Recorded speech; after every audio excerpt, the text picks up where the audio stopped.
What's going on, everyone? We are back today with another video, and today we're going to be covering another post. It's another popular post on the Neville sub, and let's get right into it. What beliefs do I need to manifest X, Y, Z? Is the most common question that lands in my inbox. Let me make it simple for you. No matter what you're trying to manifest, your subconscious mind always inspects 3 layers of beliefs before it is given the green light for manifestation. The first or innermost layer consists of I am type beliefs related directly or indirectly to your desire. The middle layer includes beliefs expressing your relationship to the subject of your desire. The third or outermost layer of beliefs includes expressing your general opinions on the subject of your desire. Let's take a look at money and abundance, for example. A wealthy person's first layer would include beliefs such as, I am a money magnet, I'm a valuable person, I am great with money, I am a money-making machine, I'm in high demand, I'm successful, I'm abundant, financially free, I'm always loaded with money, etc. His second layer would include beliefs like these. Money always comes to me so easily and abundantly. My income is constantly increasing. My bank account is always increasing. I always have more than enough money for everything, etc. Lastly, his third layer would include beliefs like these. Money always comes to me so easily and abundantly. Money is a wonderful resource. Money equals more happiness. It is okay and wonderful to be wealthy. So that's the last layer. If you aren't manifesting what you want or your results are not exactly what you intended, it's because somewhere in these 3 layers there is a belief that is inconsistent with your desire. Going back to the previous example, if you want to manifest an extra $1 million in your bank account, but you believe that more money means more problems, like the Biggie song, your subconscious may try to save you from more problems by not bringing you that extra cash, or even worse, it makes you get rid of the $1 million quickly by sending your way some unexpected expenses. Therefore, your job as a prudent and conscious manifester is to do the same inspection of your subconscious as your subconscious does and fix those pesky beliefs that could cause a blockage or kill your manifestation. Step 1, identify your relevant beliefs. The first step is to identify your beliefs that could be relevant to your desire. I suggest you go through diligently the above mentioned 3 layers and make sure you don't miss anything important. Now, this is the point where a lot of you cry out in despair, but I don't know what I believe. What should I do then? Look, this is not rocket science. To identify your beliefs in the first or second layers, take an honest look at your circumstances. Why? Because your circumstances are the results of your subconscious beliefs. So, if you are only pulling in a meager salary month after month after working 12 to 14 hours a day, you probably don't identify as a money-making machine or the richest person on earth. And you certainly don't believe that money comes to you easily and abundantly. To identify your beliefs in the third layer, follow these clues. Pay attention to the opinions of your family members and closest friends on the subject of your desire. For example, are they constantly saying things like money can't buy happiness or that all wealthy people are crooks? Go through your Netflix, Amazon Prime, YouTube watch history. Notice the social media accounts you follow, the news outlets you are reading daily. What kind of content were you fervently consuming in the last year or two? What kind of agenda or message did you allow your mind to munch on? Were you constantly hearing that one has to hustle and grind for money? When you let your subconscious mind be bombarded with a certain idea on a constant basis, sooner or later it will accept it, even if it's not beneficial for you. So make sure that the ideas you are entertaining are worth it. They may cost you a wonderful life. Step 2, rewrite hindering beliefs and add supporting ones. Once you identified your current beliefs that you could relate to your desire, rewrite the disempowering ones. The easiest and most obvious way to do this is to inundate your mind with their exact opposites. For example, if you are currently struggling to make ends meet, you need to affirm that you always have more than enough money for everything, you are always loaded with money, etc. If you believe that one must earn his money by the sweat of his brow, then you need to start telling yourself that money is very easy to get. Simple enough, right? Let's take it up a notch. Affirming the opposites of your disempowering beliefs will definitely help you manifest your specific desire. But getting creative and adding some additional supporting beliefs will get you there even faster.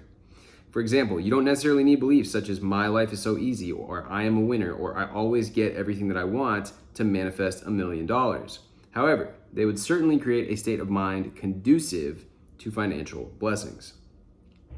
Similarly, it could be quite beneficial to affirm I'm always disciplined. I can easily focus, or I am a fast learner, for someone who wants to become a straight A student. As a final step, you must limit or cut off completely your exposure to disempowering beliefs. If you are not on guard, you can be persuaded by the press, television, or radio to change your concept of self and unwittingly move into an undesirable state. That is from the Eternal States lecture by Neville Goddard. It's time to unsubscribe from that YouTube channel, cancel your streaming service subscription, and spend less time with small-minded friends and acquaintances. Curate the content you feed your mind with on a daily basis. There will come a time when you will be very grateful that you did. I resonate with this because this is very much in line with my method that I posted a video about a while ago, and I've linked it in several recent videos that I posted. I can link it again in the description of this video. It is a method for uprooting a limiting belief. It is there's many similarities with this. In fact, I share everything that she's done, expressed in this post here, but I've also added on techniques to remove and uproot that underlying belief in general. And I love the way that she expresses that there's inner, middle, and outer beliefs, because the outer beliefs are the expression of your general beliefs about the world. Do you think the world is friendly? Do you think that things come easy, or do you think that everything has to be hard won and battled for in order to want to win? I am a bit of both, personally. Me, do I really believe that $1 million is going to fall out of the sky and into my lap? No. Do I think that hard work is going to help me? Yes. But do I think that I need to live in such a struggle type of atmosphere where I'm constantly banging my head against the wall in order to accrue wealth or accrue the desired outcome that I want? No, I don't think that either. So I'm kind of in the middle. I'm kind of on the middle path, me personally. I think that money is wonderful. I would agree with almost everything that she said here. Money and implanting those beliefs that money always comes to me easily and effortlessly, my income is steadily increasing, those are great beliefs to have, and I wouldn't argue with that at all. I think that that's phenomenal. All I'm saying is that the belief that life can be easy, I like to phrase it like that. Life can be easy. Because I don't think a blanket statement that is life is so easy and everything's always just rainbows and butterflies and unicorns is going to change the fact that life in many cases can be an upward climb, can be an upward it can have its aspects of it too that are struggle, that are difficult. And if you embrace the fact, if you go into life knowing that things won't be easy, getting up at 6 a.m. every single morning, you're not going to want to do it. You're not going to want to go to the gym. You might not feel like eating the right thing every single day. You can tell yourself that it's going to be easy, and that can have an impact on you and your ability to make the right choices. You can tell it's easy for me to go to the gym. It's easy for me to be chiseled and lean. It's easy for me to eat the right foods. It's easy for me to fall asleep at the right time. Just knowing, though, that basically setting yourself up so that if something isn't easy, you don't immediately fall into, well, this was supposed to be easy. That is what I'm talking about. And it's kind of nuanced, I guess. But just being able to rise to the occasion and be able to land on your feet no matter what the situation is, because life isn't always easy. It's not easy in every single situation. There's deaths, there's injuries, people have tough times in life, and to just completely deny all of that is, in my opinion, stupid. You know, you feel free to disagree if you want to, but I was talking to my girl about this yesterday. I was in a funk yesterday. Nothing was working for me. I was going through the emotional pattern, and I was getting triggered by these things I was getting blocks in all these different areas that I was trying to achieve. And what I chose to do was I chose to allow those emotions to pass through me. Because in the past, I have been more on this, I'm just gonna ignore all these emotions. They end up getting suppressed. And what I think happens for me, in my own experience, is that when these emotions remain repressed and suppressed and bottled up underneath the surface, they end up coming out in more harmful ways later on. You might lash out at somebody. You might engage in other destructive patterns of behavior. You might develop an addiction. You might do something that you would definitely regret. Whereas if you just acknowledge those emotions, you acknowledge that life can be hard sometimes. You acknowledge that, I feel like shit today. Like nothing's working. Nothing has been working for me today. And once you acknowledge it, it's almost like then you can let it go. You can then move forward from that point. And, even so, somebody that comes to mind is Esther Hicks in her book Ask and It Is Given. She talks about how there's different emotional set points that you're at. And when you're in a real state of despair, when nothing's going your way or when nothing's working out, it can be almost even harmful or counterproductive to just be like, no, everything's good. You have to shift that slowly up. She even mentions in the book, on the scale of emotion, you can go from that depressive, absolutely state of despair to anger. Anger is a better state to be in, she says in the book, because then anger says, you know what, your attitude is like, you know what, fuck this. I'm gonna do something, like I need this, these fucking blah, blah, blah, blah, blah. And it's more conducive to then taking action or then elevating your state and getting closer to that state of harmony and peace that you ultimately want to be in.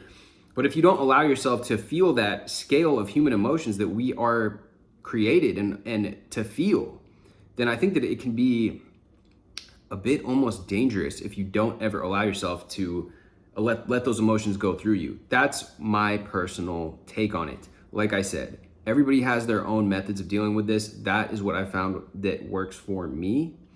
And then what I do like though is that all of these, I really like the differentiation in this about the I am beliefs directly related to your desire. You've got the middle layer of beliefs, which is your relationship to the subject of your desire. So the example of that is money always comes to me easily. There's more than enough money for me. I have plenty of money. And the third, money is a great resource. Money equals happiness. It is okay to be wealthy. So I think that by differentiating those different things, you can allow yourself, regardless, it doesn't have to be, she's using the example of money here, but it could be, there are great people out there. A lot of people that want to, get their SP. There are great women out there. There are great men out there. Just because you can acknowledge that you might have run into the wrong people or that your past relationships might not have gone well, but that doesn't need to inform your entirety of your beliefs about this, that all men are dickheads or all women are whatever, are bitches. Like, you don't have to go there with it. It can just be simply enough that, okay, you know what? I acknowledge I ran through some people that weren't good for me, some people that were just self-absorbed. It wasn't the right vibe. We didn't have the right connection. They're too caught up with external things. They're too caught up with other people's opinions, maybe. Regardless, I'm going to put my best foot forward, and I know that there are good people out there. There are good, both men and women. There are good people on this planet, and I'm going to find the right one. Anyways, guys, I hope that this makes sense. I wanted to add on to the post that she made with my own kind of, I guess, interpretations and my own kinds of nuggets that I think can also help you when it comes to understanding these layers of your beliefs. Like I said, I'm gonna link down my video below on how to uproot and remove a limiting belief, because once you get to the cause, the root cause limiting belief, I've done this before. As I mentioned in that video, it can be extremely powerful because you have this concept, it was thrown on you at a certain point in time, other people's opinions, a lot of the time they happen in childhood, it could have happened by somebody that you looked up to, it could have happened, who knows? The point being, you can identify it through this practice that I have linked below, remove it, and then replace it like she says in this post. And that is the method that I do as well, is replace it with that new empowering belief. Anyways, guys, much love as always. Hit me with a like, hit me with a subscribe if you have not done so already, and I will see you guys in the next video. So if you guys are really serious about wanting to take control over your belief systems, get in there and truly rewire your beliefs so that you can find the limiting beliefs, dig them out by the root, and replace them with the empowering beliefs that will actually get you the life-changing results that you want. The ebook, the technique that I mentioned, it's down in the description. You can download it. It's absolutely free, and it will be sent to you immediately. And you'll be able to go through that book, look through it, get the techniques that I've outlined that are the absolute best way that I've found to get to the core beliefs, uproot them and replace them with the empowering ones, and really begin to have life-changing results. I mean, when I did this, I started seeing results immediately.